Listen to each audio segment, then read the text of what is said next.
ನಡೆದಿರ್ತಕ್ಕಂಥದ್ರ ಬಗ್ಗೆ ಬೆಳಕು ಚೆಲ್ಲಬೇಕಂತ ಬಯಸ್ತೀನಿ ಸಭಾಧ್ಯಕ್ಷರೇ. ಪ್ರಪ್ರಥಮವಾಗಿ ವಿರೋಧ ಪಕ್ಷದ ನಾಯಕರು ಬೆಳಗ್ಗೆ ಒಬ್ಬ ಯುವಕನ ಬಗ್ಗೆ ಏನವರು ಆಕ್ಸ್ಫರ್ಡ್ ಹ್ಯೂಮನ್ ರೈಟ್ಸ್ ಹಬ್ ಅಂತೇಳಿ ಒಂದು ಹಬ್ಬಲ್ಲಿ ಬರೆದಿರ್ತಕ್ಕಂಥ ಒಂದು ಲೇಖನದ ಬಗ್ಗೆ ಅವ್ರಿಗೆ ತೇಜೋವಧೆ ಆಗೋ ರೀತಿಯಲ್ಲಿ ಮಾತಾಡಿರ್ತಕ್ಕಂಥದ್ದನ್ನು ನಾವು ಗಮನಿಸಿದ್ರೆ ನಿಜವಾಗ್ಲೂ ಸಭಾಧ್ಯಕ್ಷರೇ ಈ ಒಂದು ವಿಧಾನಸಭೆಗೆ ಶೋಭೆ ತರಂತ ಮಾತದಲ್ಲ. ಬಣ್ಣದಲ್ಲಿ ಅವನು ನನ್ನ ಬಣ್ಣದವನಾಗಿದ್ನು ಅಂತೇಳಿ ಅಥವಾ ನಿಮ್ಮ ಬಣ್ಣದವನಾಗಿದ್ನು ಅಂತೇಳಿ ಅವನಿಗೇನು ಇದ್ರ ಬಗ್ಗೆ ಸರ್ಕಾರದ ಸಾಧನೆಗಳ ಬಗ್ಗೆ ಬರೆಯಂತ ಅರ್ಹತೆ ಹಕ್ಕೇನಿಲ್ವಾ ಸಭಾಧ್ಯಕ್ಷರೇ ಅವ್ರಿಗೆ? ಇವತ್ತು ಅವ್ರು ಬರೆದಿರ್ತಕ್ಕಂಥ ಲೇಖನ ಇವತ್ತು ಯಾವ ಥರ ಅದನ್ನ ವರ್ಣಿಸಿದ್ದಾರೆ ವಿರೋಧ ಪಕ್ಷದ ನಾಯಕರು ಅಂತಂದ್ರೆ ಯಾವುದೋ ಒಂದು ಪ್ರಬಂಧದ ಸ್ಪರ್ಧೆಯಲ್ಲಿ ಹೋಗಿ ಯುವಕರು ಭಾಗವಹಿಸಿ ಒಂದು ವೆಬ್ಸೈಟ್ ಅಲ್ಲಿ ಹಾಕಿದ ರೀತಿಯಲ್ಲಿ ಇವತ್ತು ಅದನ್ನ ವರ್ಣನೆ ಮಾಡಿದ್ದಾರೆ. ಇವತ್ತು ಅದ್ರ ಬಗ್ಗೆ ಮಾಹಿತಿನ ತೆಗೆದು ನೋಡಿದ್ರೆ ಇವತ್ತೇನು ಆಕ್ಸ್ಫರ್ಡ್ ಹ್ಯೂಮನ್ ರೈಟ್ಸ್ ಹಬ್ ಅಂತ ಇದೆ, ಆ ಆಕ್ಸ್ಫರ್ಡ್ ಹ್ಯೂಮನ್ ರೈಟ್ಸ್ ಹಬ್ ಅನ್ನ ಸ್ಥಾಪನೆ ಮಾಡಿರ್ತಕ್ಕಂಥದ್ದು ಆಕ್ಸ್ಫರ್ಡ್ ಸಂಸ್ಥೆನೇ. ಇವತ್ತೇನು ಒಬ್ಬ ಕಪ್ಪು ಬಣ್ಣ ಇರ್ತಕ್ಕಂಥ ಅವನೊಬ್ಬನ ಲೇಖನ ಬರೆದಿದ್ದಾನೆ, ಸರ್ಕಾರದ ಬಗ್ಗೆ ಅವ್ರ ಬೆಳಕನ್ನ ಚೆಲ್ಲಿದ್ದಾನೆ, ಒಂದು ಆರ್ಟಿಕಲ್ ಬರೆದಿದೆ ಅಂತೇಳಿ ಎಲ್ಲರೂ ಕೂಡ ಇವತ್ತು ವಿರೋಧ ಪಕ್ಷದ ನಾಯಕರು ಏನು ಬೇಸರನ ವ್ಯಕ್ತಪಡಿಸಿದ್ರು. ಅವ್ರಿಗೊಂದು ಸಂತೋಷದ ಸುದ್ದಿ ಏನಂತಂದ್ರೆ ಆ ಆರ್ಟಿಕಲ್ನ ಏನು ಕಪ್ಪು ಬಣ್ಣದವ್ರು ಬರೆದ್ರು ಕೂಡ ಬಿಳಿ ಬಣ್ಣದವರೇ ಅದನ್ನ ನೋಡಿ ಅಪ್ರೂವಲ್ ಮಾಡೋಂಥದ್ದು ವೆಬ್ಸೈಟ್ ಅಲ್ಲಿ ನೋಡೋಂಥದ್ದು. ಅದರಿಂದ ದಯವಿಟ್ಟು ತಾವು ವಿರೋಧ ಪಕ್ಷದ ನಾಯಕರಿಗೆ ಹೇಳ್ರಿ, ಬಿಳಿ ಬಣ್ಣದವರೇನೆ ಲೇಖನ ಬರೆದವರು ಕಪ್ಪು ಬಣ್ಣದವರಾದ್ರೂ ಕೂಡ ಆ ಲೇಖನ ಬ್ಲಾಗ್ ಪೋಸ್ಟ್ ಅಲ್ಲಿ ತಂದು ಪಬ್ಲಿಷ್ ಮಾಡಂತವ್ರು ಎಲ್ಲ ಬಿಳಿ ಬಣ್ಣದವರು ಅದನ್ನೆಲ್ಲ ಕೂಡ ನೋಡಿ ಆ ವೆಬ್ಸೈಟ್ ಅಲ್ಲಿ ಪ್ರಕಟಣೆ ಮಾಡೋಂಥದ್ದು. ಈ ರೀತಿಯಾದಂಥ ಮಾತನ್ನ ಬೇರೆ ಯಾರಾದರೂ ಆಡಿದ್ರೆ ಅವ್ರ ಗತಿ ಏನಾಗ್ತಾ ಇತ್ತು, ಅವ್ರ ಸ್ಥಿತಿ ಏನಾಗ್ತಾ ಇತ್ತು, ಭಾರತೀಯ ದೇಶದವ್ರಿಗೆ ಯೋಗ್ಯತೆ ಇಲ್ಲ ಅಂತೇಳಿ ಬಿಂಬಿಸ್ತಾ ಇದ್ದನ್ನ ಇವತ್ತು ನಿಜವಾಗ್ಲೂ ಅದು ಶೋಭೆ ತರೋದಿಲ್ಲ. ಈ ಯುವಕನೇನು ಬರೆದಿದ್ದಾನೆ, ಪ್ರತಿಭಾವಂತ ಒಬ್ಬ ಯುವಕ, ಆಕ್ಸ್ಫರ್ಡ್ ಹಬ್ ಅಂತೇಳಿ ಏನು ಆಕ್ಸ್ಫರ್ಡಿನ ಫ್ಯಾಕಲ್ಟಿ ಆಫ್ ಲಾ ಇದೆ, ಫ್ಯಾಕಲ್ಟಿ ಆಫ್ ಲಾಯಿನ ಅಡಿಯಲ್ಲಿ ಇರ್ತಕ್ಕಂಥ ಒಂದು ಸಂಸ್ಥೆ ಆಕ್ಸ್ಫರ್ಡ್ ಹ್ಯೂಮನ್ ರೈಟ್ಸ್ ಹಬ್. ಸಭಾಧ್ಯಕ್ಷರೇ ಅದ್ರ ಬಗ್ಗೆ ಇನ್ನೂ ಸ್ವಲ್ಪ ಬೆಳಕು ಚೆಲ್ಲಬೇಕಾಗತ್ತೆ. ನನಗೆ ಅಲ್ಲ ಸರ್, ಮಾನ್ಯ ಸಭಾಧ್ಯಕ್ಷರಿಗೊಂದು ನಾನು ವಿನಂತಿ, ಈಗ ಯಾರು ಬರ್ದಿದ್ದಾನಲ್ಲ ಬ್ಲಾಗ್ಸ್ ಅದಕ್ಕೆ ವರ್ಣನೆ ಏನೋ ಕೊಡ್ತಾ ಇದ್ದಾರೆ, ಕೊಡ್ಲಿ ಸಂತೋಷ, ಅವರ ವೈಯಕ್ತಿಕ ಅದು. ನಾನು ಕೇಳೋದು ಆತ ಏನು ಎಕನಾಮಿಸ್ಟಾ ಇಲ್ಲ ಆರ್ಥಿಕ ತಜ್ಞನ ಅಲ್ಲ, ಇವರು ಅದನ್ನೇ ಇದು ಒಂದು ಬರ್ದಿದ್ರೆ ಈಗ ಇವರು ಮಾತಾಡೋದನ್ನೆಲ್ಲ ಹೇಳ್ತೀನಿ, ಅವನು ತತ್ವಜ್ಞಾನಿ ಒಪ್ಕೊಳ್ತಾರೆ. ಯಾರೋ ಇವರು ಮಾತಾಡೋದಲ್ಲ ಕರೆಕ್ಟ್ ಕೇಳಿ ಮತ್ತೆ ಮನೆಯಲ್ಲಿ ಕೂತ್ಕೊಂಡು ಆಲೋಚನೆ ಎಲ್ಲ ಮಾಡಿ ಸೋಷಿಯಲ್ ಮೀಡಿಯಾದಲ್ಲಿ ಹಾಕಿಬಿಡಿ. ರಾಜ್ಯ ಸರ್ಕಾರ ಇಷ್ಟು ದೊಡ್ಡ ಸರ್ಕಾರ ಬರ್ದಿರೋದನ್ನ ಇಲ್ಲಿ ಹೇಳ್ತಾರೆ. ಏನಾಯ್ತು ಸುರೇಶ್ ನಿಮ್ಮ ವಿಚಾರ ಉತ್ತರ ಕೊಡಬೇಡಿ. ಅವರು ಅಲ್ಲ ಸಭಾಧ್ಯಕ್ಷರೇ, ವರ್ಣೆ ಯಾವ ಲೆಕ್ಕದಲ್ಲಿ ಪ್ರಬಂಧ ಸ್ಪರ್ಧೆ ನನ್ನ PA ಕೈಯಲ್ಲಿ ಬರ್ಸ್ತೀನಿ, ಬೇರೆಯವ್ರ ಕೈಯಲ್ಲಿ ಬರ್ಸ್ತೀನಿ, ಹಾಕ್ಸ್ತೀನಿ ಅಂತಂದ್ರೆ ಏನಿದು ಫೇಸ್ಬುಕ್ ಅಲ್ಲ ಬರ್ದಿರೋದು? ಇವ್ರು ಹೇಳ್ದಂಗೆ ವಾಟ್ಸ್ಆಪ್ ಯೂನಿವರ್ಸಿಟಿ ಅಲ್ಲ ಬಂದಿರೋದು, ಇದು ಆಕ್ಸ್ಫರ್ಡ್ ಯೂನಿವರ್ಸಿಟಿ ಅಲ್ಲ, ಒಂದು ಪೋಷಿತವಾದಂತ ಸಂಸ್ಥೆ ಅಡಿಯಲ್ಲಿ ಹಾಕಿರ್ತಕ್ಕಂಥದ್ದು. ಬರ್ಸ್ಲಿ, ಇವಾಗ ಯಾರ ಕೈಲಾದ್ರೂ ಬರ್ಸಕ್ಕಾಗುತ್ತೆ ತಾನೆ, ಬರ್ಸ್ಲಿ. ಯಾರೋ ಯೋಗ್ಯತೆ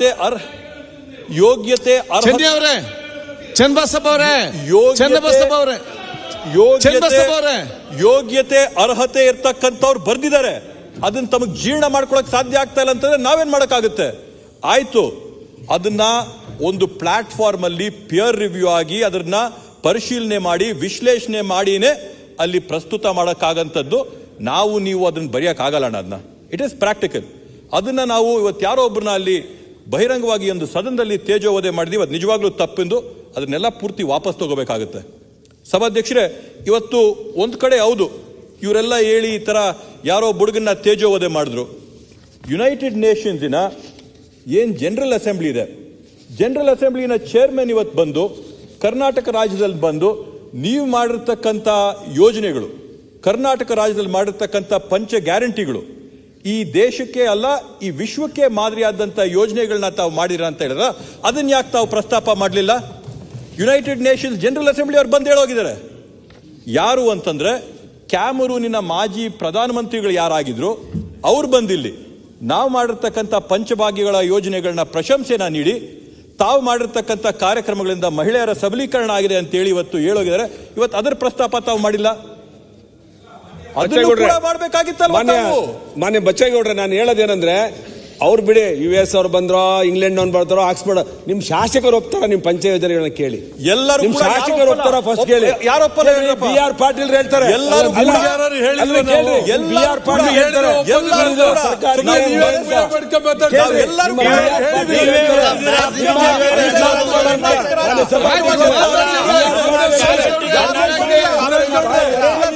ಮತ್ತೆ ನೋಡಿ, ಯಾಕೆ ನೀವು ಸುಮ್ಮನೆ ಮಾತಾಡ್ಬೋದು? ಅದೆಲ್ಲ ಪ್ರಶ್ನೆ ಮಾತಾಡಿದ್ರೆ ಜನ ಆಗೋದಿಲ್ಲ. ಬೇರೆ ಕೇಳಿ ಜನ ಆಗ್ತೀರಿ. ಆಯ್ತು, ಕೂತ್ಕೊಳ್ಳಿ, ಮಾತಾಡಿ. ಟೀಕೆ ಮಾಡ್ತಾರೆ, ಇದು ಸವಾಸ ಬೇಡ, ಒಬ್ಬರು ಮಾತಾಡ್ತಾರೆ, ಪ್ರಶಂಸೆ ಮಾಡ್ತಾರೆ. ನಾವೇ ಹೇಳಿದ್ದೇವೆ, ಸುರೇಶ್ ಗೌಡ್ರೆ, ಶ್ರೀಮಂತರು ಫಸ್ಟ್ ಕಿತ್ತಾಕ್ರಿ. ಒಂದ್ ಸೆಕೆಂಡ್, ಈಗ ಒಂದ್ ಸೆಕೆಂಡ್ ಶರತ್ ನೋಡಿ, ಯಾರ್ದೊಬ್ಬರು ಮಾತಾಡುವಾಗ ಅದಕ್ಕೆ ಕೌಂಟರ್ ಮಾತಾಡಲಿಕ್ಕೆ ಎಷ್ಟೇ ಬೇಕಾದ್ರೆ ಯಾವುದೇ ರೂಪದಿಂದ ಯಾರಿಗೂ ಬೇಕಾದ್ರೆ ಮಾತಾಡ್ಬೋದು. ಯಾರಾದ್ರೂ ಮಾತಾಡಿದಾಗ ಅದು ರಿಟರ್ನ್ ಮಾತಾಡಿದ್ರೆ ದೊಡ್ಡ ನಾಯಕರಾಗೋದಿಲ್ಲ. ಬೇರೆಯವ್ರು ಮಾತಾಡುವಾಗ ಸರಿಯಾಗಿ ಕೇಳಿ, ಆಗೋ ಮಾತು ದೊಡ್ಡ ನಾಯಕರಾಗ್ತಾರೆ. ನೀವು ದೊಡ್ಡ ನಾಯಕರಾಗಬೇಕು ನಮ್ಮೆಲ್ಲರ ಆಸೆ. ದಯವಿಟ್ಟು ಬೇರೆಯವ್ರು ಹೇಳ್ದನ್ನು ಕರೆಕ್ಟಾಗಿ ಕೇಳಿಬಿಡಿ. ಸಭಾಧ್ಯಕ್ಷರೇ, ಇವತ್ತು ಯುನೈಟೆಡ್ ನೇಷನ್ಸ್ ಜನರಲ್ ಅಸೆಂಬ್ಲಿಯಿಂದ ಕೂಡ ಬಂದು ಪ್ರಶಂಸೆ ಮಾಡಿದ್ದಾರೆ. ಇವತ್ತೊಂದು ಕಡೆ ಏನಂತಂದ್ರೆ, ನಮಗೆ ಆಯ್ತು, ಆಕ್ಸ್ಫರ್ಡ್ ಹ್ಯೂಮನ್ ರೈಟ್ಸ್ ಬ್ಲಾಗು ಬೇಡ, ಯುನೈಟೆಡ್ ನೇಷನ್ಸ್ ಜನರಲ್ ಅಸೆಂಬ್ಲಿ ಕೂಡ ಬೇಡ. ಇವತ್ತು ಅವೆರಡನ್ನೂ ಕೂಡ ನೋಡಿ ಒಂಚೂರು ಸಂತೋಷ ಆಯಿತು. ಆದರೆ ನಿಜವಾಗ್ಲೂ ಇಂಗ್ಲಿಷಲ್ಲಿ ಒಂದು ಹೇಳಿಕೆ ಇದೆ ಸಭಾಧ್ಯಕ್ಷರೇ, imitation is the most sincere form of flattery ಅಂತೇಳಿ. ಅಂದರೆ ನೀವು ಏನಾದರೂ ಒಂದು ಅಂಶನ ನಕಲು ಮಾಡಿದ್ರೆ, ನಿಮ್ಗೆ ತಿಳಿದೋ ತಿಳಿದೇದ್ದೋ ಪ್ರತ್ಯಕ್ಷವಾಗೋ ಪರೋಕ್ಷವಾಗೋ ನೀವು ನಿಜವಾಗ್ಲೂ ಕೂಡ ಅದನ್ನು ಮೆಚ್ಚದಂಗೆ ಅಂತೇಳಿ. Imitation is the most sincere form of flattery. ಇವತ್ತು ನಾವೇನು 5 ಯೋಜನೆಗಳನ್ನ ಕೊಟ್ಟಿದ್ದೀವಿ, 5 ಗ್ಯಾರಂಟಿಗಳನ್ನ ಕೊಟ್ಟಿದ್ದೀವಿ, ಯಥಾವತ್ತಾಗಿ ಕಾಪಿ ಮಾಡಿರ್ತಕ್ಕಂಥ ಯಾವುದಾದ್ರೂ ಪಕ್ಷ ಇದ್ರೆ ನಮ್ಮ BJP ಪಕ್ಷ, ಅವರು ಡೆಲ್ಲಿಯಲ್ಲಿ, ಮಹಾರಾಷ್ಟ್ರ ಅಲ್ಲಿ, ಬೇರೆ ಬೇರೆ ರಾಜ್ಯಗಳಲ್ಲಿ ನಮ್ಮ ಗ್ಯಾರಂಟಿ ಯೋಜನೆಗಳನ್ನ ಯಥಾವತ್ತಾಗಿ ಕಾಪಿ ಮಾಡಿ, ಯಥಾವತ್ತಾಗಿ ನಕಲು ಮಾಡಿ ಆ ರಾಜ್ಯಗಳಲ್ಲಿ ಅವರು ಬಳಸಿರ್ತಕ್ಕಂಥದ್ದು. ಇವತ್ತು ಅದರಿಂದನೇ ಹೇಳ್ತೀನಿ, ಇವತ್ತು ವಿಶ್ವಸಂಸ್ಥೆ ಒಪ್ಪುತ್ತೋ, ಯುನೈಟೆಡ್ ನೇಷನ್ಸ್ ಅಲ್ಲಿರ್ತಕ್ಕಂಥ ಮಾನವ ಹಕ್ಕುಗಳು ಒಪ್ತಾರೋ, ಅವರು ನಮ್ಮ ಯೋಜನೆಗಳನ್ನ ತಗೊಂಡು ಇವತ್ತೇನು ಬೇರೆ ಬೇರೆ ರಾಜ್ಯಗಳಲ್ಲಿ ಅದನ್ನ ಜಾರಿಗೆ ತರಂತ ಒಂದು ಪ್ರಯತ್ನ ಮಾಡ್ತಾವ್ರೆ. ನಿಜವಾಗ್ಲೂ ಅದನ್ನ ನೋಡಿದ್ರೆ ನಮಗೆ ಇವತ್ತು ಸಮಾಧಾನ ಆಗ್ತದೆ. ಯಾಕಂದ್ರೆ BJP ಅವರ ತತ್ವ ಸಿದ್ಧಾಂತ, ವಿರೋಧ ಪಕ್ಷದ ತತ್ವ ಸಿದ್ಧಾಂತ ಏನಂತಂದ್ರೆ, ಯಾವತ್ತೂ ಕೂಡ ಬಂಡವಾಳಶಾಹಿಗಳ ಪರವಾಗಿರ್ತಕ್ಕಂಥದ್ದು. ಇವತ್ತು ಸಾಲ ಮನ್ನಾ ಯಾರ್ದಾದ್ರೂ ಆಗಿದೆ ಅಂದ್ರೆ BJP ಪಕ್ಷದ ಕಡೆಯಿಂದ ಬಂಡವಾಳಶಾಹಿಗಳ ಸಾಲ ಮನ್ನಾ ಆಗದೆ. ಆದ್ರೆ ಇವತ್ತು ಏನ್ ಟಾಪ್ ಡೌನ್ ರೈತರ ಪರವಾಗಿ ಕಿಸಾನ್ ಸಮ್ಮಾನ್ ಯೋಜನೆ ಕೊಟ್ಟಿದ್ದು ನರೇಂದ್ರ ಮೋದಿ ಅವರಣ, ನೇಕಾರ ಪರವಾಗಿ ನೇಕಾರ ಸಮ್ಮಾನ್ ಯೋಜನೆ ಕೊಟ್ಟಿದ್ದು ನೇರವಾಗಿ ಅಕೌಂಟ್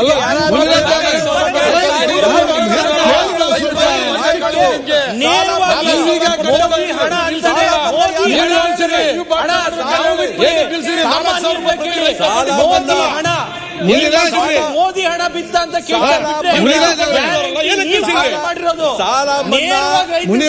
ಕಾಪಿ ಮಾಡಿರೋದು ಕಾಂಗ್ರೆಸ್. ಕಾಂಗ್ರೆಸ್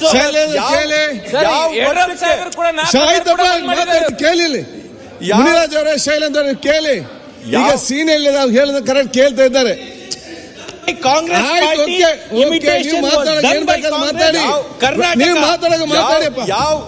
ಯಾವ ಮಟ್ಟಕ್ಕೆ ನೀವು ಮಾತಾಡೋ ಪಾಯಿಂಟ್ ಅಲ್ಲಿ ನೋಟ್ ಮಾಡಿ ಮಾತಾಡಿ. ಯಾವ ಮಟ್ಟಕ್ಕೆ ನಕಲಂದ್ರೆ ಸಭಾಧ್ಯಕ್ಷರೇ, ಯಾವ ಮಟ್ಟಕ್ಕೆ ನಮ್ಮ ಗ್ಯಾರಂಟಿಗಳ ನಕಲು ಅಂತ ಹೇಳಿದ್ರೆ, MP ಚುನಾವಣೆ ಒತ್ತು ಬರೋಷ್ಟರಲ್ಲಿ ಮೋದಿ ಕಿ ಗ್ಯಾರಂಟಿ ಆಗೋಯ್ತದು. ಮೋದಿ ಕಿ ಗ್ಯಾರಂಟಿ ಏನಂತ ಪದ ಯಾರು ಕೇಳಿರ್ಲಿಲ್ಲ. ಕರ್ನಾಟಕ ರಾಜ್ಯದಲ್ಲಿ ಪಂಚ ಗ್ಯಾರಂಟಿಗಳನ್ನ ಘೋಷಣೆ ಮಾಡಿದ್ವಿ, ಬಡ ವರ್ಗಕ್ಕೆ ಅನಾನುಕೂಲ ಆಗ್ತಾ ಇದ್ದನ್ನ ಅನುಕೂಲ ಮಾಡಿಕೊಟ್ವಿ. ಚುನಾವಣೆಯ ಸಂದರ್ಭದಲ್ಲಿ ಮೋದಿ ಕಿ ಗ್ಯಾರಂಟಿ, ಯಾರ ಗ್ಯಾರಂಟಿ ಅದು? ನಮ್ ಗ್ಯಾರಂಟಿನ ಅಲ್ಲಿ ಕೂಡ ನಕಲು ಮಾಡಂತ ಒಂದು ಪ್ರಯತ್ನ ಸಭಾಧ್ಯಕ್ಷರೇ. ಎಲ್ಲ ನಾವು ಹೇಳದಂತ ಪದಗಳು, ನಾವು ಹೇಳದಂತ ಯೋಜನೆಗಳು ಎಲ್ಲವನ್ನೂ ಕೂಡ ನಕಲು ಮಾಡಂತ ಒಂದು ಪ್ರಯತ್ನ ಸಭಾಧ್ಯಕ್ಷರೇ. ಅದರಿಂದ by imitating us you are flattering us. ತಮಗೆ ಅನಂತ ಧನ್ಯವಾದಗಳನ್ನ ಈ ಸದನದಲ್ಲಿ ನಾನು ತಮಗೆ ಈ ಸಂದರ್ಭದಲ್ಲಿ ನಾನು ಕೋರ್ತಾ ಇದ್ದೀನಿ. ಸಭಾಧ್ಯಕ್ಷರೇ, ಇನ್ನೂ ಮಾತಾಡ್ಬೇಕಂತಂದ್ರೆ, ಇವತ್ತು ಮತ್ತೊಂದು ಮಾತು ಪದೇ ಉಚ್ಚಾರ ಆಯಿತು. ದಿನಪತ್ರಿಕೆಗಳನ್ನ ತೆಗೆದು ನೋಡಿದಂಥ ಸಂದರ್ಭದಲ್ಲಿ ಎಲ್ಲ ಮುಖಪುಟಗಳಲ್ಲಿ ನಾವು ನೋಡಿದ್ದೇನಂತಂದ್ರೆ ರಾಜ್ಯಪಾಲರ ಕೈಯಲ್ಲಿ ಮಾತಾಡಿಸ್ಬಿಟ್ಟವ್ರೆ, ರಾಜ್ಯಪಾಲರ ಕೈಯಲ್ಲಿ ಏಳಿಸ್ಬಿಟ್ಟವ್ರೆ, ಸುಳ್ಳನ್ನ ಅನ್ನಿಸ್ಬಿಟ್ಟವ್ರೆ ಅಂತೇಳಿ. ಸಭಾಧ್ಯಕ್ಷರೇ, ರಾಜ್ಯಪಾಲರನ್ನ ನಾವು ನೋಡಿದೀವಿ, ತಾವು ನೋಡಿದೀರಾ. ಅವ್ರೇನು ಅಸಮರ್ಥರೇನಲ್ಲ, ಅವ್ರಿಗೆ ಅವ್ರದ್ದೇ ಆದಂಥ ಸ್ವಾತಂತ್ರ್ಯತೆ ಇದೆ, ಅವ್ರದ್ದೇ ಆದಂಥ ಸ್ವಾಯತ್ತತೆ ಇದೆ, ಅವ್ರಿಗೆ ಆದಂಥ ವಿಶ್ಲೇಷಣೆ ಮಾಡೋಂಥ ಎಲ್ಲ ಕೂಡ ಚಾಕಚಕ್ಯತೆಗಳಿವೆ. ಇವತ್ತು ತಾವೇ ನೋಡಿದ್ದೀರಾ, ಅವ್ರಿಗೆ ಸಮಾಧಾನ ಆಗದೇ ಇದ್ದಂಥ ಬಿಲ್ಗಳನ್ನ ವಾಪಸ್ಸು ಪರಿಶೀಲನೆಗೆ ಕಳಿಸವ್ರೆ, ಕೆಲವನ್ನ ತಿರಸ್ಕಾರ ಮಾಡವ್ರೆ, ಸರ್ಕಾರದ ಮೇಲೆ ತನಿಖೆಗಳಿಗೆ ಆದೇಶ ಕೊಟ್ಟವ್ರೆ. ಆ ರೀತಿಯಾದಂಥ ಚಾಕಚಕ್ಯತೆ ಇರ್ತಕ್ಕಂಥ ಒಬ್ಬ ರಾಜ್ಯಪಾಲರ ಕೈಯಲ್ಲಿ ತಾವು ಓದಿಸ್ಬಿಟ್ರಿ, ಮಾಡಿಸ್ಬಿಟ್ರಿ, ಏಳಿಸ್ಬಿಟ್ರಿ ಅಂತಂದ್ರೆ ಯಾಕೆ ಈ ರೀತಿಯಾಗಿ ರಾಜ್ಯಪಾಲರಿಗೆ ಅವಮಾನ ಮಾಡ್ತೀರಾ? ದಯವಿಟ್ಟು ಆ ಒಂದು ಮಾತನ್ನ ಹೇಳಂಥದ್ದನ್ನ ವಿರೋಧ ಪಕ್ಷಗಳು ನಿಲ್ಲಿಸಬೇಕು ಈ ಕೂಡಲೇ. ರಾಜ್ಯಪಾಲರು ಏನು ಅಸಹಾಯಕರಲ್ಲ, ರಾಜ್ಯಪಾಲರು ಸಮರ್ಥವಾಗವ್ರೆ. ಅವರು ಇವತ್ತು ನಮ್ಮ ರಾಜ್ಯಪಾಲರ ಭಾಷಣ ಓದವ್ರಂತಂದ್ರೆ ಸರ್ಕಾರದ ಪ್ರಗತಿನ ಅವರ ಒಪ್ಪಿನೇ ಓದಿರ್ತಕ್ಕಂಥದ್ದು ಅಂತೇಳಿ ಈ ಸಂದರ್ಭದಲ್ಲಿ ನಾನು ಘಂಟಾಘೋಷವಾಗಿ ಹೇಳ್ತೀನಿ. ಸಭಾಧ್ಯಕ್ಷರೇ, ಇವತ್ತು ಏನು ನಮ್ಮ ರಾಜ್ಯಪಾಲರದ ಭಾಷಣ ಮಾಡಿದರೆ, ರಾಜ್ಯಪಾಲರ ಭಾಷಣ ಕರ್ನಾಟಕ ರಾಜ್ಯ ಸರ್ಕಾರ ಮಾಡಿರ್ತಕ್ಕಂಥ ಜನಪರ ಕಾರ್ಯಕ್ರಮಗಳನ್ನ ಮತ್ತೆ ಈ ಬಿಜೆಪಿ ಪಕ್ಷ ಮತ್ತೆ JDS ಪಕ್ಷ ಹೇಳ್ತಾ ಇರ್ತಕ್ಕಂಥ ಸರಣಿ ಸುಳ್ಳುಗಳನ್ನ ಇವತ್ತೊಂದು ಕಳನಿ ಹಿಡಿದು ಇವತ್ತು ರಾಜ್ಯದ ಜನತೆಗೆ ತೋರಿಸ್ದಂಗೆ ಮಾಡಿದ್ದಾರೆ. ಸಭಾಧ್ಯಕ್ಷರೇ, ಇವತ್ತು ಆ ಒಂದು ಸರಣಿ ಸುಳ್ಳುಗಳನ್ನ ಇವತ್ತು ಹೇಳಿರ್ತಕ್ಕಂಥದ್ದನ್ನ ಜೀರ್ಣ ಮಾಡ್ಕೊಳ್ಳಾರ್ದೆ ಇವತ್ತು ಈ ರೋದನೆ ನಾವು ಸದನದಲ್ಲಿ ನೋಡಬೇಕಾಗಿದೆ. ಸಭಾಧ್ಯಕ್ಷರೇ, ಗ್ಯಾರಂಟಿಗಳನ್ನ ಘೋಷಣೆ ಮಾಡಿದ ಮೊದಲನೇ ದಿನದಿಂದನೇ ಗ್ಯಾರಂಟಿಗಳ ಬಗ್ಗೆ ಅಪಪ್ರಚಾರ ಪ್ರಾರಂಭ.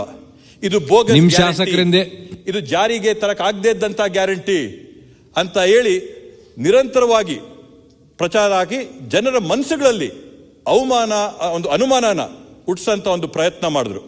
ಮುಂದುವರೆದು ಇದೇ ಸರಣಿಗಳನ್ನ ಪ್ರಗತಿ ಮಾಡಿಕೊಂಡು ಇದರಿಂದ ನಿಮ್ಗೇನು ಅನುಕೂಲ ಆಗಲ್ಲ, ಇದನ್ನ ಜಾರಿಗೆ ತರಕ್ಕೆ ಸರ್ಕಾರದ ಕೈಯಲ್ಲಿ ಸಾಧ್ಯನೇ ಇಲ್ಲ, ಇದು ಬೋಗಸ್ ಗ್ಯಾರಂಟಿ ಅಂತ ಹೇಳ್ಕೊಂತ ಬಂದು ಸರಣಿ ಸುಳ್ಳುಗಳ ಮಾಲೆನ ಇವತ್ತು ಕರ್ನಾಟಕ ರಾಜ್ಯದ ಪ್ರಜೆಗಳ ಕೊರಳಿಗಾಕಂತ ಒಂದು ಪ್ರಯತ್ನನ ಬಿಜೆಪಿ ಮತ್ತೆ JDS ಪಾರ್ಟಿ ಏನ್ ಮಾಡಿದ್ರು.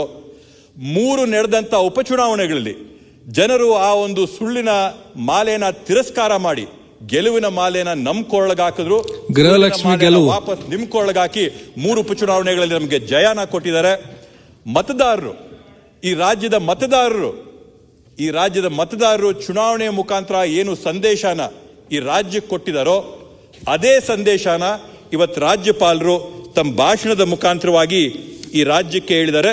ಸಭಾಧ್ಯಕ್ಷರೇ, ಆ ಚುನಾವಣೆಯ ಫಲಿತಾಂಶನ ಜೀರ್ಣ ಮಾಡ್ಕೊಳ್ಳುವಂಥದ್ದು ಯಾವ ರೀತಿಯಾಗಿ ಕಠಿಣವಾಗಿತ್ತೋ, ಕಹಿಯಾಗಿತ್ತೋ, ಅದೇ ರೀತಿಯಲ್ಲಿ ವಿರೋಧ ಪಕ್ಷಗಳಿಗೆ ರಾಜ್ಯಪಾಲರ ಭಾಷಣನ ಕೂಡ ಕೇಳಿಸ್ಕೊಳ್ಳುವಂಥದ್ದು ಕಠಿಣವಾಗಿದೆ, ಕಹಿಯಾಗಿದೆ. ಸಭಾಧ್ಯಕ್ಷರೇ, ಇವತ್ತು ಸಭಾಧ್ಯಕ್ಷರೇ, ಏನ್ ನಮ್ಮ ಗ್ಯಾರಂಟಿಗಳ ಬಗ್ಗೆ ನಾನು ಹೆಚ್ಚಿಗೆ ಮಾತಾಡಬೇಕು ಅಂತ ಅನ್ಕೊಂಡಿರ್ಲಿಲ್ಲ. ಆದರೆ ಇಲ್ಲಿ ಇವತ್ತು ಸುರೇಶ್ ಅಣ್ಣವರೆಲ್ಲ ಹೇಳ್ದಂಗೆ ಗ್ಯಾರಂಟಿಗಳು ಬೇಕಾಗಿಲ್ಲ ಅಂತೆಲ್ಲ ಅಂತಾರಲ್ಲ, ಅದ್ರ ಬಗ್ಗೆ ಒಂಚೂರು ಬೆಳಕು ಚೆಲ್ಲಬೇಕು ಅನ್ನೋಂಥ ಒಂದು ನಿಟ್ಟಿನಲ್ಲಿ ಗ್ಯಾರಂಟಿಗಳ ಬಗ್ಗೆ, ಭಾಗ್ಯಗಳ ಬಗ್ಗೆ ಮಾತಾಡ್ತಾ ಇದ್ದೀನಿ. ಶೈಲೇಂದ್ರಣ್ಣ, ಏನಾಗಿದೆ ಅಂತಂದ್ರೆ ಕಳೆದ 5 ವರ್ಷದಲ್ಲಿ ಏನ್ ನಮ್ಮ ದೇಶದಲ್ಲಿ ಗೋಲ್ಡ್ ಲೋನ್ ಅಂತ ತಗೋತಾ ಇದ್ದಾರೆ, ಆ ಗೋಲ್ಡ್ ಲೋನ್ ತಗೊಳ್ಳೋಂಥ ಪ್ರಮಾಣ 300% ಜಾಸ್ತಿ ಆಗಿದೆ, 3 ಪಟ್ಟು ಜಾಸ್ತಿ ಆಗಿದೆ. ಚಿನ್ನದ ಮೇಲೆ ಲೋನ್ ತಗೊಳ್ಳೋಂಥದ್ದು, ಚಿನ್ನದ ಮೇಲೆ ಸಾಲ ತಗೊಳ್ಳೋಂಥದ್ದು. ಚಿನ್ನದ ಮೇಲೆ ಸಾಲ ತಗೊಳ್ಳೋಂಥವ್ರೆ ಎಂಥವ್ರು ಸಭಾಧ್ಯಕ್ಷರೇ? ನಾನು, ನೀವು, ವಿರೋಧ ಪಕ್ಷದಲ್ಲಿರ್ತಕ್ಕಂಥ ನಮ್ಮ ಸ್ನೇಹಿತರು, ಬಂಡವಾಳಶಾಹಿಗಳು ಯಾರು ಕೂಡ ಚಿನ್ನದ ಮೇಲೆ ಅವ್ರು ಯಾರು ಕೂಡ ಸಾಲ ತಗೊಳ್ಳೋದಿಲ್ಲ.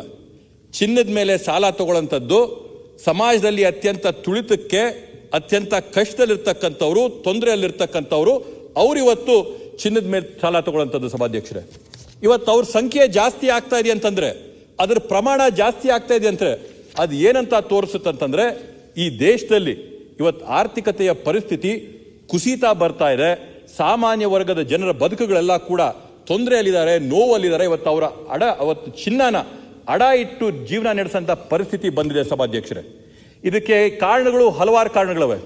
ಶಿವಲಿಂಗೇಗೌಡರು ಭಾಷಣ ಮಾಡ್ತಾ ಇರಬೇಕಾದಂಥ ಸಂದರ್ಭದಲ್ಲಿ ಚೆನ್ನಾಗಿ ಹೇಳಿದ್ರು, ಇವತ್ತು ಸಹಕಾರಿ ವ್ಯವಸ್ಥೆಯಲ್ಲಿ ಏನು ಸಾಲಗಳನ್ನ ಕೊಟ್ಕೊಂಡು ಬರ್ತಾ ಇದ್ರಿ ಸಾರ್ವಜನಿಕರಿಗೆ, ವ್ಯವಸ್ಥಿತವಾಗಿ ಅದನ್ನ ಕೆಡಿಸಂತದ್ದು, ಮುರಿಯಂತ ಕೆಲಸ ಏನಾಗಿದೆ ಕೇಂದ್ರ ಸರ್ಕಾರದಿಂದ, ಆ ಒಂದು ವ್ಯವಸ್ಥೆಯಿಂದ ಇವತ್ತು ಬಡವರಿಗೆ ಸಾಲ ಸಿಗದೆ ಮೈಕ್ರೋ ಫೈನಾನ್ಸ್ಗೆ ಚಿನ್ನ ಸಾಲಗಳು ಕೊಟ್ಟು ತಗೊಳ್ಳೋಂಥ ಪರಿಸ್ಥಿತಿಗೆ ಬಂದಿದ್ದಾರೆ. ಸಭಾಧ್ಯಕ್ಷರೇ, ಇವತ್ತೇನಾಗ್ತಾ ಇದೆ ಅಂತಂದ್ರೆ ಸಾಲ ಯಾವುದ್ರ ಮೇಲೆ ತಗೋತಾ ಇದ್ದಾರೆ? ಚಿನ್ನದ ಮೇಲೆ ಸಾಲ ತಗೋತಾ ಇದ್ದಾರೆ. ಇವತ್ತು ರಾಜ್ಯದಲ್ಲಿರ್ತಕ್ಕಂಥ ಜನರು, ದೇಶದಲ್ಲಿರ್ತಕ್ಕಂಥ ಜನರು ಕಾರುಗಳ ಮೇಲೆ ಲೋನ್ ತಗೋತಾ ಇದ್ದಾರಾ? ಅದರ ಪ್ರಮಾಣ ಕಡಿಮೆ ಆಗ್ತಾ ಇದೆ. ಮನೆಗಳ ಮೇಲೆ ಲೋನ್ ತಗೋತಾ ಇದ್ದಾರಾ? ಅದರ ಪ್ರಮಾಣ ಕಡಿಮೆ ಆಗ್ತಾ ಇದೆ. ಇದೆಲ್ಲ ಏನ್ರ ಸಂಕೇತ ಅಂದರೆ ಸಭಾಧ್ಯಕ್ಷರೇ, ಜೀವನ ನಡೆಸ್ತಕ್ಕಂಥದ್ದು ಈ ದೇಶದಲ್ಲಿ ಕಳೆದ 3-4 ವರ್ಷದಲ್ಲಿ ಸಾಕಷ್ಟು ಕಷ್ಟ ಆಗಿದೆ ಅಂತೇಳಿ ಇತ್ತೀಚೆಗೆ ಕೇಂದ್ರ ಸರ್ಕಾರದ ಒಂದು ವರದಿಯಲ್ಲೇನೆ ಸಾರ್ವಜನಿಕರ ಉಳಿಕೆಯ ಹಣ, ಏನು ಸಾರ್ವಜನಿಕರ ಸೇವಿಂಗ್ಸ್ ಅಂತಿರ್ತದೆ, 9 ಲಕ್ಷ ಕೋಟಿ ರೂಪಾಯಿಯಷ್ಟು ಸೇವಿಂಗ್ಸ್ ಇವತ್ತು, ಉಳಿತಾಯದ ಹಣ ಇವತ್ತು ಸಾರ್ವಜನಿಕರದ್ದು ಮಾಯ ಆಗಿದೆ ಸಭಾಧ್ಯಕ್ಷರೇ. ಈ ದೇಶದಲ್ಲಿ 23.8 ಲಕ್ಷ ಕೋಟಿ ಉಳಿತಾಯದ ಹಣ ಜನರ ಹತ್ರ ಇತ್ತು. ಇವತ್ತು ಅದು ಪ್ರಮಾಣ ಕಡಿಮೆ ಆಗ್ತಾ ಬಂದಿದ್ದು 9 ಲಕ್ಷ ಕೋಟಿ ಪ್ರಮಾಣ ಕಡಿಮೆ ಆಗಿ 14 ಕೋಟಿ ಲಕ್ಷಕ್ಕೆ ಬಂದು ನಿಂತಿದೆ. ಅಂದರೆ ಏನು ಸಭಾಧ್ಯಕ್ಷರೇ ಅದೆಲ್ಲ? ಬಡವರಿಗೆ ಇವತ್ತು ಬದುಕಕ್ಕಾಗ್ತಾ ಇದೆಯಾ ಈ ದೇಶದಲ್ಲಿ? ಬಡವರ ಬಡಕುಗಳು ಇವತ್ತು ಹಸನಾಗಿದೆಯಾ ಈ ದೇಶದಲ್ಲಿ? ಅವೆಲ್ಲಕ್ಕೂ ಕೂಡ ಪರಿಹಾರ ಏನಾದರೂ ಇದ್ರೆ ಇವತ್ತು ನಮ್ಮ ಸರ್ಕಾರ ಕೊಡ್ತಾ ಇರ್ತಕ್ಕಂಥ 5 ಗ್ಯಾರಂಟಿಗಳಿಂದ ಕರ್ನಾಟಕ ರಾಜ್ಯದಲ್ಲಿರ್ತಕ್ಕಂಥ ಜನರು ಬದುಕನ್ನ ನಡೆಸ್ತಾ ಇದ್ದಾರೆ ಅಂತೇಳಿ ಇವತ್ತು ನಾವು ಹೆಮ್ಮೆಯಿಂದ ಹೇಳ್ಕೋತೀವಿ. ವಿರೋಧ ಪಕ್ಷದವ್ರು ಏನಾದರೂ ಹೇಳಿ, ವಿರೋಧ ಪಕ್ಷದವ್ರು ಏನಾದರೂ ಟೀಕೆ ಟಿಪ್ಪಣಿಗಳು ಮಾಡಿ ಇದನ್ನು ನಿಲ್ಲಿಸ್ಬೇಕಂತೇಳಿ ನಮ್ಗೆ ಸಮಾಧಾನ ಇಲ್ಲ ಅಂತೇಳಿ ಅವ್ರಿಗೆ ಸಮಾಧಾನ ಇಲ್ಲದೆ ಇರ್ಬೋದು ಸಭಾಧ್ಯಕ್ಷರೇ.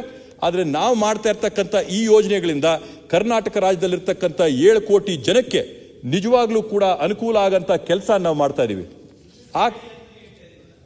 ಅಲ್ಲ, ಸುರೇಶ್ ಅಣ್ಣ ಏನ್ ಹೇಳಿದ್ರು ಕೇಳಲಿ.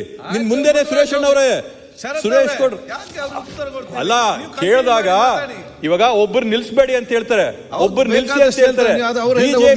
ಒಂದ ನೀತಿ ಯಾಕೆ ನಾವು ನಿಲ್ಸಿ ಅಂತ ಹೇಳೇ ಇಲ್ಲ. ಸ್ಪಷ್ಟವಾಗಿ ಹೇಳಿ, ನಾವು ನಿಲ್ಸಿ ಅಂತ ಹೇಳೇ ಇಲ್ಲ. ನಿಮ್ಮವರೇ ಹೇಳ್ತಾ ಇರೋದು. ಇಲ್ಲ ಗ್ಯಾರಂಟಿಗಳು ಬೇಕು ಅಂತೇಳಿ, ಇಲ್ಲ ಗ್ಯಾರಂಟಿಗಳು ಬೇಡ ಅಂತೇಳಿ ಸ್ಪಷ್ಟವಾದಂತ ಒಂದು ನಿಲುವು ತಗೊಳ್ಳಿ. ಇವತ್ತು ನಿಮ್ ಶಾಸಕರ ಅಭಿಪ್ರಾಯ ಕೇಳಿ ಮೊದಲು. ಯಾಕೆ ಮಾತಾಡ್ತಾರೆ? ಯಾರು ಮಾತಾಡ್ತಾರೆ? ಇವತ್ತು ಈ ಯೋಜನೆಗಳನ್ನ, ಈ ಕಾರ್ಯಕ್ರಮಗಳನ್ನ ಮಾಡ್ಕೊಳ್ತಾ ಬಂದು ಸುಮಾರು 70,000 ಕೋಟಿಯಷ್ಟು ಹಣಗಳನ್ನ ಜನರ ಕಲ್ಯಾಣಕ್ಕೋಸ್ಕರ ನಮ್ಮ ಸರ್ಕಾರ ಖರ್ಚು ಮಾಡ್ಕೊಳ್ತಾ ಬಂದಿದೆ. ಸಭಾಧ್ಯಕ್ಷರೇ, ಇದೆಲ್ಲವನ್ನು ಕೂಡ ಹೇಳಿ ವಿಶೇಷವಾಗಿ ಇವತ್ತು ಬೇರೆ ಬೇರೆ ರೀತಿಯಲ್ಲಿ ಟೀಕೆ ಟಿಪ್ಪಣಿಗಳು ಬಂತು. ನಿಮ್ಮ ಕಾರ್ಯಕ್ರಮಗಳು ಯಾರು ಬಳಸ್ತಾ ಇದ್ದಾರೆ, ಯಾರು ಇದರಿಂದ ಅನುಕೂಲ ಪಡ್ಕೋತಾ ಇದ್ದಾರೆ ಅಂತೇಳಿ.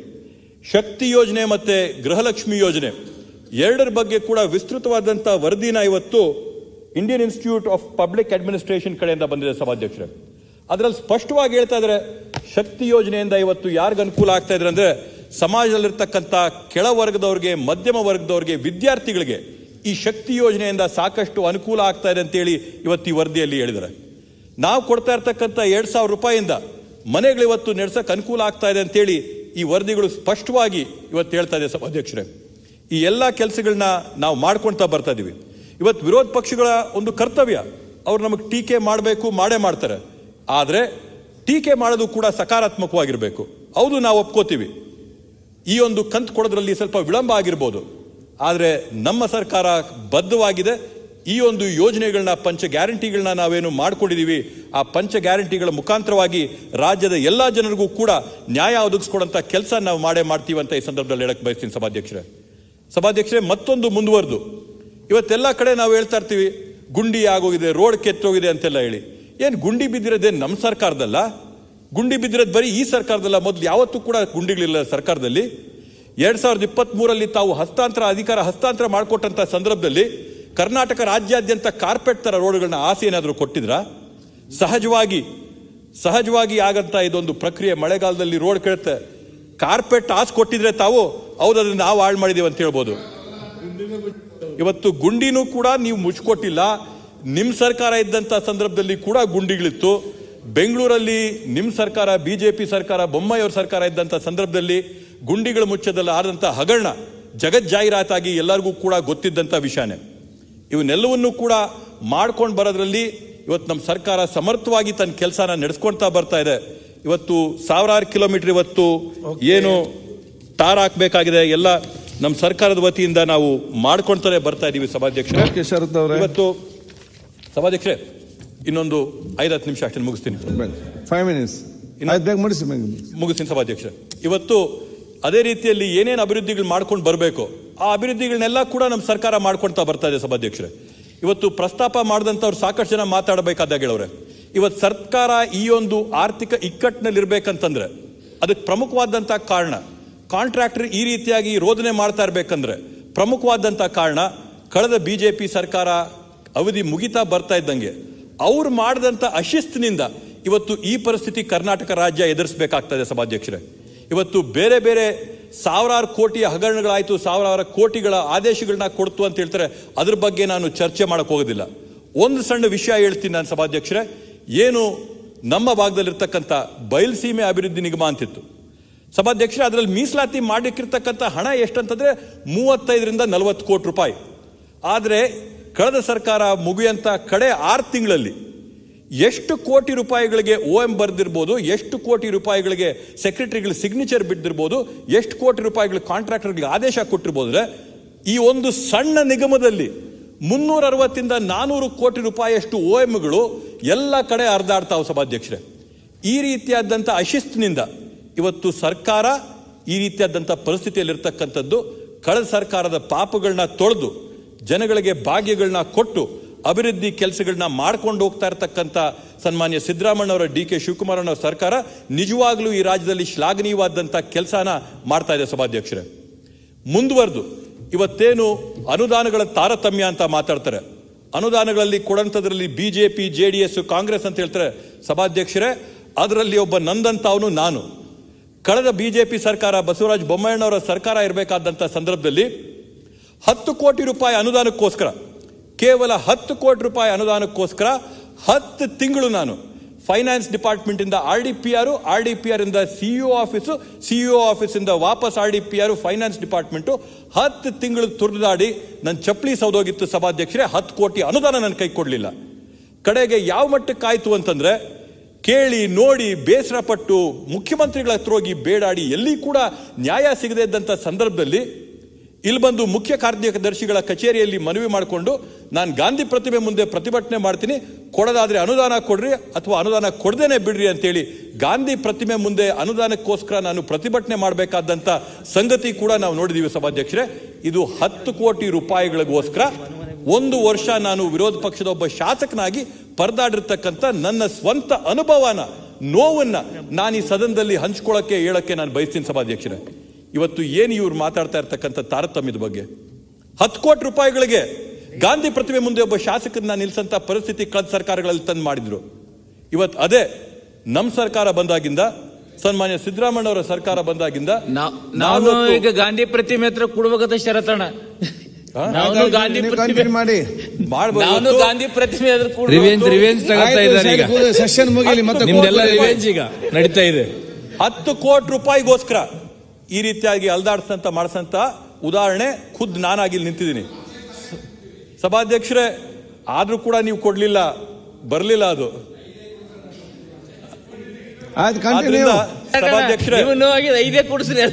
ಸಭಾಧ್ಯಕ್ಷರೇ ಇವತ್ತು ಯಾವ ರೀತಿಯಾದಂತ ಅನ್ಯಾಯಗಳು ಹಾಕೊಂಡು ಬಂದಿದೆ, ವ್ಯವಸ್ಥೆಗಳನ್ನ ಸುಧಾರಣೆ ಮಾಡುವಂತದ್ದು ಮಾಡ್ತಾ ಇದ್ದಾರೆ. ಇವತ್ತು ಮುಖ್ಯಮಂತ್ರಿಗಳು ವಿರೋಧ ಪಕ್ಷಗಳಿಗೆಲ್ಲ ಅನುದಾನ ಕೊಟ್ಟಿದ್ದಾರೆ, ಎಲ್ಲಾ ಕ್ಷೇತ್ರಗಳಿಗೂ ಕೂಡ ಅಭಿವೃದ್ಧಿ ಆಗ್ತವೆ. ಇವತ್ತು ನನ್ನ ಕ್ಷೇತ್ರದಲ್ಲಿ ಇವತ್ತೇನು ಈ ಒಂದು ಅಭಿವೃದ್ಧಿ ಕುಂಠಿತವಾಗಿತ್ತೋ ನಮ್ಮ ಸರ್ಕಾರ ಬಂದಾಗಿಂದ ಏತ ನೀರಾವರಿ ಮುಖಾಂತರವಾಗಿ ಕೆರೆಗಳನ್ನ ತುಂಬಿಸಿ ಅಂತರ್ಜಲ ವೃದ್ಧಿ ಮಾಡೋಂಥ ಕೆಲಸನ ಮಾಡಿದ್ದೀವಿ. ಅದೇ ರೀತಿಯಲ್ಲಿ ಪಾಲಿಟೆಕ್ನಿಕ್ ಆಗಿರ್ಬೋದು, ಅಂಡರ್ಗ್ರೌಂಡ್ ಕೇಬಲ್ ಆಗಿರ್ಬೋದು, ಸರ್ಕಾರ ಒಳ್ಳೆ ಕೆಲಸ ಮಾಡ್ತಾ ಇದೆ. ಯಾವುದು ಕೂಡ ಬರೀ OM ಟೆಂಡರ್ ಅಲ್ಲ, ಭೂಮಿಯಲ್ಲಿ ಕೆಲಸ ನಡೀತಾ ಇರ್ತಕ್ಕಂಥ, ಗ್ರೌಂಡ್ ಅಲ್ಲಿ ಕೆಲಸ ನಡೀತಾ ಇರ್ತಕ್ಕಂಥ ಕಾಮಗಾರಿಗಳಾಗ್ತಾವೆ ಸಭಾಧ್ಯಕ್ಷರು. ಕಡೆಯಲ್ಲಿ ಸಭಾಧ್ಯಕ್ಷರೇ, ರಾಜ್ಯ ಸರ್ಕಾರ ಕೇಂದ್ರ ಸರ್ಕಾರದಿಂದ ನಮ್ಗೆ ಆಗ್ತಿರ್ತಕ್ಕಂಥ ಅನ್ಯಾಯದ ಬಗ್ಗೆ ಒಂದು ಸಣ್ಣ ಉದಾಹರಣೆ ಕೊಟ್ಟು ನಾನು ಭಾಷಣ ಮುಗಿಸ್ತೀನಿ ಸಭಾಧ್ಯಕ್ಷರೇ. ಕೊರಳೂರು ಅಂತೇಳಿ ಒಂದು ಗ್ರಾಮದ ಹತ್ರ ಒಂದು ಬ್ರಿಡ್ಜ್ ಇದೆ ಸಭಾಧ್ಯಕ್ಷರೇ. ದಿನಕ್ಕೆ ಸುಮಾರು ಸಾವಿರಾರು ಸಂಖ್ಯೆಯಲ್ಲಿ ವಾಹನಗಳಲ್ಲಿ ಚಾಲನೆ ಮಾಡ್ತವೆ. 2018ನೇ ಇಸ್ವಿಯಿಂದ ನಾವು ಮನವಿ ಮಾಡ್ಕೊಳ್ತಾ ಬರ್ತಾ ಇದೀವಿ ಅಲ್ಲೊಂದು ರೈಲ್ವೆ ಬ್ರಿಡ್ಜ್ ಮಾಡಿಕೊಡಿ ಅಂತೇಳಿ. 2017ನೇ ಇಸ್ವಿಯಲ್ಲಿ ಕೇಂದ್ರ ಸರ್ಕಾರ 43 ಕೋಟಿ ರೂಪಾಯಿನ ಮಂಜೂರು ಮಾಡಿಕೊಟ್ರು. ಅದಕ್ಕೆ BJP ಸರ್ಕಾರ ಇದ್ದಂಥ ಸಮಯದಲ್ಲಿ ಅಲ್ಲಿದ್ದಂಥ ಮಂತ್ರಿಗಳು ಅದ್ರ ಬಗ್ಗೆ ಗಮನ ತಗೊಂಡು, ಅಲ್ಲಿದ್ದಂಥ ಸರ್ಕಾರದ ಬಗ್ಗೆ ಗಮನ ತಗೊಳ್ಳದೇ ಇರೋದ್ರಿಂದ 2023ಕ್ಕೆ ಬರೋಷ್ಟರಲ್ಲಿ ಅದು ಬಜೆಟ್ 97 ಕೋಟಿ ಆಗಿತ್ತು. ಕೇಂದ್ರ ಸರ್ಕಾರ ಹೋಗ್ಬಿಟ್ಟು ಮನವಿ ಮಾಡಿದ್ರೆ ದಯವಿಟ್ಟು ವಿಳಂಬ ಆಗಿದೆ, ನಾವು ಇದನ್ನು ಮಾಡೋಕ್ಕಾಗಿಲ್ಲ, ಅನುದಾನ ಕೊಡ್ರಿ ಅಂತಂದ್ರೆ 43 ಕೋಟಿ ರೂಪಾಯಿ ಮೇಲೆ ಒಂದು ಪೈಸಾ ಕೂಡ ಕೊಡೋದಿಲ್ಲ. ಡಿಸ್ಕೋಪ್ ಮಾಡ್ತೀವಿ ಬೇಕಾದ್ರೆ ಈ ಒಂದು ಪ್ರಾಜೆಕ್ಟ್ನ, ಆದರೆ ನಿಮ್ಗೊಂದು ರೂಪಾಯಿ ಕೂಡ ಜಾಸ್ತಿ ಕೊಡಲ್ಲ ಅಂತೇಳಿ ಕೇಂದ್ರ ಸರ್ಕಾರದಿಂದ ಸ್ಪಷ್ಟವಾಗಿ ಉತ್ತರ ಬಂತು. ಅಂದ್ರೆ ಏನು, ಕರ್ನಾಟಕ ರಾಜ್ಯದಲ್ಲಿರ್ತಕ್ಕಂಥ ಪ್ರಜೆಗಳು ಭಾರತ ದೇಶದ ಪ್ರಜೆಗಳು ಕೂಡ ಅಲ್ವಾ? ಅವ್ರಿಗೆ ಆಗ್ತಿರ್ತಕ್ಕಂಥ ತೊಂದರೆ ಕೇಂದ್ರ ಸರ್ಕಾರದಲ್ಲಿ ಭಾರತ ದೇಶದಲ್ಲಿ ಆಗ್ತಿರ್ತಕ್ಕಂಥ ತೊಂದರೆ ಅಲ್ಲ. ಆ ಒಂದು ಅಸಮಾನತೆಗೆ 54 ಕೋಟಿ ಇವತ್ತು PWD ಮತ್ತೆ ಸಣ್ಣ ನೀರಾವರಿ ಕೊಟ್ಟು 97 ಕೋಟಿ ರೂಪಾಯಿಲಿ ಇವತ್ತು ಆ ಕೆಲಸನ ಪ್ರಾರಂಭ ಮಾಡಿದ ಸಭಾಧ್ಯಕ್ಷರೇ, ಮುಗಿಸ್ತಾ ಬರ್ತಾ ಇದೀವಿ. ಈ ರೀತಿಯಾಗಿ ನನ್ನ ಒಂದು ಸಣ್ಣ ತಾಲೂಕಲ್ಲಿ ಕೇಂದ್ರ ಸರ್ಕಾರದಿಂದ ಈ ಮಟ್ಟಕ್ಕೆ ತಾರತಮ್ಯ ಆಗಿ ಅನ್ಯಾಯ ಆಗಿ ಬಂದಿದೆ ಸಭಾಧ್ಯಕ್ಷರೇ. ಇವೆಲ್ಲವನ್ನೂ ಕೂಡ ನೋಡಿದ್ರೆ ಇವತ್ತೇನು ಕೇಂದ್ರದಿಂದ ನಮಗೆ ಬರಬೇಕಾದಂಥ ಅನುದಾನಗಳ ಪಾಲು, ಇವತ್ತು ನಯನ ಅವರು ಹೇಳಿದ್ದಕ್ಕೆ ಇತಿಮಿತಿಯಲ್ಲಿರಬೇಕು ಅಂತ ಹೇಳಿದ್ರು. ಆದರೆ ಸಭಾಧ್ಯಕ್ಷರೇ, ವಾಸ್ತವಾಂಶ ಏನಂತಂದ್ರೆ 4.5 ಲಕ್ಷ ಕೋಟಿ ತೆರಿಗೆನ ನೀವು ಕೇಂದ್ರ ಸರ್ಕಾರಕ್ಕೆ ಕಳಿಸಿದಂಥ ಸಂದರ್ಭದಲ್ಲಿ 50,000 ಕೋಟಿ ಬಂದ್ರೆ ಇದು ಯಾವ ರೀತಿಯಲ್ಲಿ ನ್ಯಾಯ ಸಭಾಧ್ಯಕ್ಷರೇ? ನಾವು ಕೊಡ್ತಾ ಇರ್ತಕ್ಕಂಥ ರೂಪಾಯಿ ತೆರಿಗೆಗೆ ನಿಮಗೆ ಬರ್ತಾ ಇರ್ತಕ್ಕಂಥದ್ದು ವಾಪಸ್ಸು ಬರೀ 11-12 ಪೈಸಾ.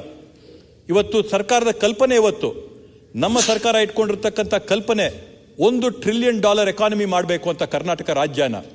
$1 ಟ್ರಿಲಿಯನ್ ಅಂತ ಹೇಳಿದ್ರೆ ಸಹಜವಾಗಿ ಸಾಮಾನ್ಯವಾಗಿ ಗ್ರಾಮಗಳಲ್ಲಿರ್ತಕ್ಕಂಥವ್ರಿಗೆ ಏನಿದು $1 ಟ್ರಿಲಿಯನ್ ಅಂದ್ರೆ ಅರ್ಥ ಆಗಲ್ಲ ಸಭಾಧ್ಯಕ್ಷ. ಇವತ್ತು ಅಲ್ಲ ಹೇಳ್ತೀನಿ, ಆಯ್ತು ಸುರೇಶ್ ಹೇಳ್ತೀನಿ. ಇವತ್ತು ನಮ್ಮ GSDP ಪ್ರಮಾಣ, ಕರ್ನಾಟಕ ರಾಜ್ಯದ ಉತ್ಪನ್ನಗಳ ಪ್ರಮಾಣ ಎಷ್ಟಿದೆ ಅಂತಂದ್ರೆ 28-29 ಲಕ್ಷ ಕೋಟಿಗಳು ಕರ್ನಾಟಕ ರಾಜ್ಯದ GSDP. ಇವತ್ತು ಆ ಒಂದು ಪ್ರಮಾಣನ ನಾವು 2.5 ಪಟ್ಟು ಜಾಸ್ತಿ ಮಾಡಿ $1 ಟ್ರಿಲಿಯನ್ ತಗೊಂಡು ಹೋಗ್ಬೇಕು ಅಂತಂದ್ರೆ 80 ಲಕ್ಷ ಕೋಟಿವರೆಗೂ ನಮ್ಮ ಸರ್ಕಾರ, ನಮ್ಮ ರಾಜ್ಯ ಉತ್ಪನ್ನಗಳು ಮಾಡಬೇಕು ಅಂತೇಳಿ ಸಭಾಧ್ಯಕ್ಷರೇ, ಅದರ ಕಡೆಗೆ ನಮ್ಮ ಸರ್ಕಾರ ಸಾಕಷ್ಟು ಕೆಲಸಗಳನ್ನ ಮಾಡ್ತಾ ಬರ್ತಾ ಇದೆ. ಇವತ್ತು ಜಿಮ್ ಅಲ್ಲಿ ತಾವು ನೋಡಿದಿರಾ ಯಾವ ಮಟ್ಟದಲ್ಲಿ ಇವತ್ತು ಬಂಡವಾಳ ಹೂಡಿಕೆ ಕರ್ನಾಟಕ ರಾಜ್ಯದಲ್ಲಿ ಆಗಿದೆ ಅಂತೇಳಿ. ಸುಮಾರು 10 ಲಕ್ಷ ಕೋಟಿನ ಗುರಿನ ಏನು ಸರ್ಕಾರ ನಿಗದಿಪಡಿಸಿಕೊಂಡಿತ್ತೋ ಅದನ್ನ ಮೀರಿ 10.27 lakh crores ಆಫ್ ಇನ್ವೆಸ್ಟ್ಮೆಂಟ್ ಇವತ್ತು ಕರ್ನಾಟಕ ರಾಜ್ಯ ಸರ್ಕಾರಕ್ಕೆ ಬಂದಿದೆ. ಸಭಾಧ್ಯಕ್ಷರೇ, ಇವತ್ತು ತಾವು ವಿರೋಧ ಪಕ್ಷಗಳಿಗೆ 3-4 ಗಂಟೆ ಕೊಟ್ಟಿದ್ದೀರಾ, ಆಡಳಿತ ಪಕ್ಷಕ್ಕೆ ಒಟ್ಟಾರೆ ನೀವು 1 hour ಕೂಡ ಕೊಟ್ಟಿಲ್ಲ. ಆಯ್ತು ನೋಡಿ, ರಾಜ್ಯಪಾಲ ಭಾಷಣ ಮಾತಾಡ್ತಾ ಬೇಗ ಮುಗಿಸ್ತೀರಾ, ಮಾತಾಡಿಸ್ಬೇಕಾ? ವಿಜಯೇಂದ್ರ ನೆಕ್ಸ್ಟ್ ಆಯ್ತಾ ಮಾತಾಡ್ಲಿ. ಸಭಾಧ್ಯಕ್ಷರೇ, ಈ ಎಲ್ಲಾ ಕೆಲಸಗಳನ್ನ ಮಾಡ್ಕೊಳ್ತಾ ಬಂದು ಅಭಿವೃದ್ಧಿ ಅಂತಂದ್ರೆ ಬರೀ ಇದಲ್ಲ. ಅಭಿವೃದ್ಧಿ ಅಂತಂದ್ರೆ ಸಭಾಧ್ಯಕ್ಷರೇ, ನಮ್ಮ ಸರ್ಕಾರದ ಕಂದಾಯ ಇಲಾಖೆ ಮಾಡ್ತಿರ್ತಕ್ಕಂಥ ಕೆಲಸ, ಇವತ್ತು ಬಗರುಕುಂ ಸಾಗುವಳಿ ಎಲ್ಲ ಪೋಡ್ ಮಾಡ್ತಾ ಇರ್ತಕ್ಕಂಥ ಎಲ್ಲ ಕಂದಾಯ ಆಗಿರ್ಬೋದು, ಅದರಲ್ಲಿ ಪೋಡ್ ಮಾಡಿಕೊಂಡು ಸಾರ್ವಜನಿಕರಿಗೆ ಅವ್ರ ಹಕ್ಕು ಕೊಡ್ತಾ ಇದೀವಿ. ನಮ್ಮ ಒಂದು ಬೆಂಗಳೂರು ಗ್ರಾಮಾಂತರ ಜಿಲ್ಲೆಯಲ್ಲಿ ಸುಮಾರು 2,000 ರೈತರಿಗೆ ಏನವರು ಹಕ್ಕಿಗೆ ಅಲ್ದಾಡ್ತಾ ಇದ್ರು, 60ನೇ ಇಸ್ವಿಯಲ್ಲಿ ಗ್ರಾಂಟ್ ಆದಂಥ ಪತ್ರಗಳಿಟ್ಕೊಂಡು ಓಡಾಡ್ತಾ ಇದ್ರು, ಇವತ್ತು ಪೋಡಿ ಆಗಿ ಅವರಿಗೆ ಅವರ ಹಕ್ಕನ್ನ ಹಸ್ತಾಂತರ ಮಾಡಿದೀವಿ ಸಭಾಧ್ಯಕ್ಷರೇ. ಇವತ್ತು ಏನು ನಾವು RDPR ಇಲಾಖೆಯಲ್ಲಿ ವಿಕೇಂದ್ರೀಕರಣ ಮಾಡಬೇಕು ಅಂತ ಮಹಾತ್ಮ ಗಾಂಧೀಜಿಯವರ ಕನಸೇನಿತ್ತು, RDPR ಇಲಾಖೆಯಲ್ಲಿ ನಮ್ಮ ರಾಜ್ಯ ಅಗ್ರಸ್ಥಾನದಲ್ಲಿ ನಿಂತಿದೆ ಈ ದೇಶದಲ್ಲಿ. ಈ ರೀತಿಯಾದಂಥ ಸಾಧನೆಗಳು ಬಂಡವಾಳ ಹೂಡಿಕೆಯಲ್ಲಿ ಎಲ್ಲದರಲ್ಲಿ ಕೂಡ ನಮ್ಮ ಸರ್ಕಾರ ಸಮರ್ಥವಾಗಿ ತನ್ನ ಕೆಲಸನ ಮಾಡ್ತಾ ಇದೆ, ಮುಂದಿನ ದಿನಗಳಲ್ಲಿ ಮಾಡ್ತಾ ಹೋಗುತ್ತೆ. 80 ಲಕ್ಷ ಕೋಟಿಗಳ ಗುರಿಯನ್ನು ನಾವು ಇಟ್ಕೊಂಡಿದ್ದೀವಿ. ಆ 80 ಲಕ್ಷ ಕೋಟಿಗಳ ಗುರಿನೂ ಕೂಡ ನಾವು ತಲುಪ್ತೀವಿ ಅಂತ ಈ ಸಂದರ್ಭದಲ್ಲಿ ಹೇಳ್ತಾ, ಮಾನ್ಯ ರಾಜ್ಯಪಾಲರ ಭಾಷಣದ ಬಗ್ಗೆ ಮಾತಾಡಕ್ಕೆ ಅವಕಾಶ ಮಾಡಿಕೊಟ್ಟಿದ್ದಕ್ಕೆ ತಮಗೆ ಅನಂತ ಧನ್ಯವಾದಗಳು ಹೇಳ್ತಾ ನನ್ನ ಮಾತುಗಳಿಗೆ ವಿರಾಮ ನೀಡ್ತೀನಿ ಸಭಾಧ್ಯಕ್ಷರೇ. ವಿಜಯೇಂದ್ರ ನೆಕ್ಸ್ಟ್ ಬಾಲಕೃಷ್ಣ ಮಾತಾಡೋದಂತ ಸ್ವಲ್ಪ ಕೂತ್ಕೊಳ್ಳಿ ಆಯ್ತಾ, ಎಲ್ಲ ಒದ್ದೋಗ್ಬೇಡಿ. ಮಾನ್ಯ ಸಭಾಧ್ಯಕ್ಷರೇ, ರಾಜ್ಯಪಾಲರ ಭಾಷಣ ಮೇಲೆ ವಂದನಾ ನಿರ್ಣಯ